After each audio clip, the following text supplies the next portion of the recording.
Namaskar students. Today's topic is about proteins and fats. Proteins. The word proteins by derivation means that it is of first importance. Proteins are complete organic nitrogenous compound and composed of carbon, hydrogen, oxygen, nitrogen and sulfur in varying amounts. Protein constitutes about 20% of body weight in adults. Protein का अगर हम शाब्दिक अर्थ समझें तो वो होता है सबसे महत्वपूर्ण।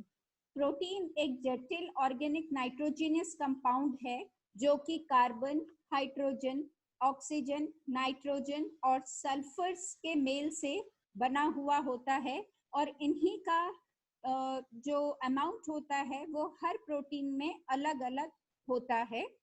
प्रोटीन एक एडल्ट वयस्क का के वजन का करीब 20% होता है। Polypeptides are made by polymerization of amino acids through peptide bonds. जो पॉलीपेप्टाइड्स होते हैं वो पेप्टाइड बॉन्ड जो कि अमीनो एसिड एक दूसरे के द्वारा जुड़े हुए होते हैं उनके संगठन से बना होता है। Big polypeptide chain contain more than 50 amino acids are called proteins. बड़े पॉलीपेप्टाइड्स जिनमें कि 50 या उससे अधिक संख्या में अमीनो एसिड उपस्थित होते हैं उन्हें प्रोटीन्स कहा जाता है। Structures of protein. Primary structure determined by the sequence of amino acids. Secondary structure occurs when amino acids are linked by hydrogen bonds. Tertiary structures formed when alpha helix and beta plated sheets are held together by weak interactions. Quaternary structure consists of more than one polypeptide chains. अगर proteins की संरचना हम देखें तो इनमें सबसे पहले primary संरचना होती है जिसमें अमीनो एसिड्स जो होती हैं वो एक सीक्वेंस में लगी हुई होती हैं। दूसरा होता है सेकेंडरी स्ट्रक्चर्स जिसमें अमीनो एसिड्स जो होती हैं वो आपस में हाइड्रोजन बॉन्ड से जुड़ी हुई होती हैं। टर्शरी स्ट्रक्चर में अल्फा हेलिक्स और बीटा प्लेटेड शीट्स आपस में वीक इंटरेक्शन से जुड़ी हुई होती हैं और क्वांटिनरी स्ट्रक्चर में दो या दो से अधिक पॉलीपेप्टाइड्स चेन आपस में बंधी हुई होती हैं। Proteins. Out of 20 amino acids needed by human body, 8 are essential because the body cannot synthesize them in amount corresponding to their need and hence must be obtained from dietary sources. Essential amino acids are leucine, isoleucine, lysine, methionine, phenylalanine, threonine, valine, tryptophan and histidine. हमारे शरीर के लिए 20 amino acids होती हैं जिनमें से 8 amino acids अति महत्वपूर्ण होती हैं क्योंकि वो हमारी बॉडी में नहीं होती हैं, उनकी बनावट हमारे शरीर में नहीं होती है और उनकी पूर्ति खाली आहार के द्वारा ही हो सकती है। इन्हें एसेंशियल अमीनो एसिड्स कहा जाता है और इनके नाम हैं leucine, isoleucine, lysine, methionine, phenylalanine, threonine, valine, tryptophan and histidine. A protein is said to be biologically complete if it contains all the amino acids in amount corresponding to human need. Animal proteins are superior to vegetable proteins as they are biologically complete. एक protein जो होता है वो जैविक रूप से पूर्ण माना जाता है अगर उसमें सभी आवश्यक अमीनो एसिड सही मात्रा में उपस्थित होते हैं। जो प्राणिज प्रोटीन्स होते हैं वो ज्यादा अच्छे माने जाते हैं वनस्पतिक प्रोटीन के से क्योंकि उनमें सभी जो अमीनो एसिड्स होते हैं वो बायोलॉजिकली कंप्लीट होते हैं। Now sources of protein. Animal sources, milk, meat, eggs, cheese and fish.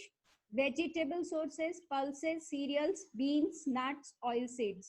In India, cereals and pulses are the main sources of protein as they are cheap, easily available and consumed in bulk. अगर हम protein के स्रोतों को देखें तो सबसे पहले प्राणिज स्रोत होते हैं जिसमें कि दूध, मांस, अंडे, चीज और मछली आते हैं। वनस्पतिक स्रोतों में दालें, अनाज, beans, nuts and oil seeds आते हैं। अगर हम भारत की बात करें तो भारत में अनाज और दालें प्रोटीन का मुख्य स्रोत होते हैं, क्योंकि एक तो वो सस्ते होते हैं, आसानी से मिल जाते हैं और आराम से लोग उन्हें कंज्यूम करते हैं। Functions of proteins: body building, repair and maintenance of body tissues, maintenance of osmotic pressure, synthesis of substance like antibodies, plasma protein, hemoglobin, enzymes, hormones and coagulation factors. Protein के कार्य: प्रोटीन हमारी body building में काम में आता है, हमारी body के टिश्यूज की टूट फूट की मरम्मत करता है, बॉडी में ऑस्मोटिक प्रेशर को बनाए रखता है और हमारे शरीर में कई सारी चीजों का निर्माण करता है, जैसे antibodies, plasma protein, haemoglobin, enzymes, hormones और रक्त का थक्का जमाने वाले factors. Now fats: any of a group of organic compounds including fats, oils, waxes, sterols and triglycerides that are insoluble in water but soluble in non-polar organic solvents are oil to be touched, and together with carbohydrates and protein constitute the principal structure material of living cell. वसा एक ऐसा organic compound है जिसमें तेल, wax, sterols और triglycerides आते हैं, जो कि पानी में अघुलनशील होते हैं परंतु नॉन पोलर ऑर्गेनिक सॉल्वेंट्स में घुलनशील होते हैं। ये छूने में थोड़े चिकने होते हैं और कार्बोज और प्रोटीन्स के साथ मिल करके एक महत्वपूर्ण स्ट्रक्चरल मटेरियल बनाते हैं लिविंग सेल्स के लिए। Fats, also known as triglycerides, are esters of 3 fatty acid chain and alcohol glycerol. The term oil, fat, and lipid are often confused. Oil normally refers to fat with short or unsaturated fatty acid chains that is liquid at room temperature. वसा जो होता है उसको triglycerides भी कहते हैं और इसमें 3 वसीय अम्लों की चेन होती हैं और इसी के साथ में एक एल्कोहल होता है जिसे ग्लिसरॉल कहा जाता है। मुख्यतः ऑयल, फैट और लिपिड आपस में कंफ्यूज होने वाली टर्म्स होती हैं।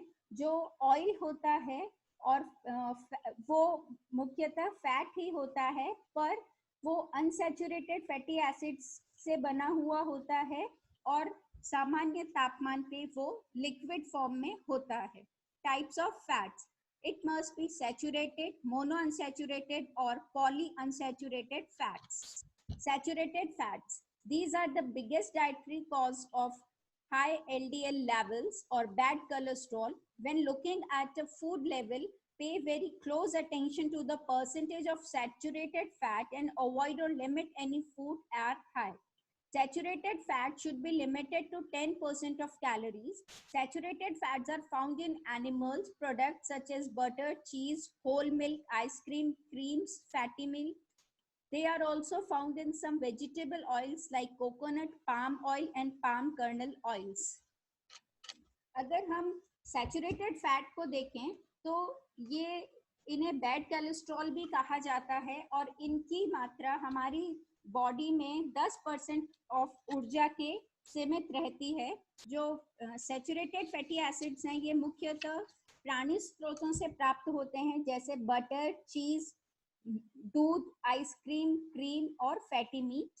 और ये कुछ वनस्पतिक ऑयल में भी होता है, जैसे नारियल का तेल, palm oil and palm kernel oils. Monounsaturated fats: these are fatty acids that have one double bond in the fatty chain with all of remainder carbon atoms being single bond. इस तरीके के वसीय अम्ल में एक डबल बॉन्ड होता है chain में और बाकी सारे कार्बन एटम सिंगल बॉन्डेड ही रहते हैं। Polyunsaturated fats: these are lipids in which constitute hydrocarbon chain possess 2 or more carbon-carbon double bonds. Polyunsaturated fat can be formed mostly in nuts, seeds, fish, algae, green leaves, and unsaturated fat refers to the fact that the molecules contain less than the maximum amount of hydrogen. जो poly unsaturated fats होते हैं इनमें जो carbon carbon के बीच में दो या दो से अधिक द्वि या त्रिय बंध होते हैं. पॉली अनसेचुरेटेड फैट्स जो होते हैं ये मुख्यतः नट्स, सीड्स, मछली, एल्गी और ग्रीन लीफीज में पाए जाते हैं और इनमें हाइड्रोजन एटम्स की संख्या नॉर्मल से काफी कम होती है. Essential fatty acids. Essential fatty acids are fatty acids that human and other animals must ingest because the body requires them for good health, but they can't synthesize them. Only two fatty acids are known as essential for humans, that is alpha linoleic acid or omega-3 fatty acids and linoleic acid, that is omega-6 fatty acids. Essential fatty acids जो होती हैं वो मानव और पशुओं के लिए बहुत जरूरी होती है क्योंकि इनका निर्माण शरीर में नहीं होता है और इनकी पूर्ति खाली आहार के द्वारा ही करी जाती है. अगर हम ह्यूमंस की बात करें तो दो वसीय अम्ल होते हैं जो कि बहुत ज्यादा महत्वपूर्ण होते हैं. पहला अल्फा लिनोलिक एसिड जिसको हम ओमेगा 3 भी कहते हैं और दूसरा लिनोलिक एसिड जिसे ओमेगा 6 फैटी एसिड के नाम से भी जाना जाता है. Now, harmful effects due to excessive consumption of fat. First, atherosclerosis. Eating foods rich in fats increase your risk of developing atherosclerosis, which is a condition that causes the wall of the arteries to thicken. This constricts the flow of blood to the tissues, increasing the risk of heart attack or stroke. Increased cancer risk. Excessive consumption of dietary fat from dairy products and red meat increases the risk of pancreatic cancer. अगर हम अधिक मात्रा में वसा को consume कर रहे हैं तो इससे कई सारे हानिकारक प्रभाव मानव शरीर पे पड़ते हैं. जैसे सबसे पहला एथेरोस्क्लेरोसिस. अगर भोजन में काफी अधिक मात्रा में वसा होता है तो इससे एथेरोस्क्लेरोसिस हो जाता है जिसमें कि जो हमारे रक्त वाहिनी होती हैं उनमें उनकी दीवारों पे चिकना पदार्थ आकर के लगने लग जाता है जिसके कारण कि जो ब्लड का फ्लो है वो धीरे धीरे बंद हो जाता है और इसी के कारण हार्ट अटैक और स्ट्रोक की रिस्क हो जाती है. और इसी के साथ ही कैंसर की रिस्क भी इसमें बहुत ज्यादा होती है. इसमें पैनक्रियाटिक कैंसर हो जाता है.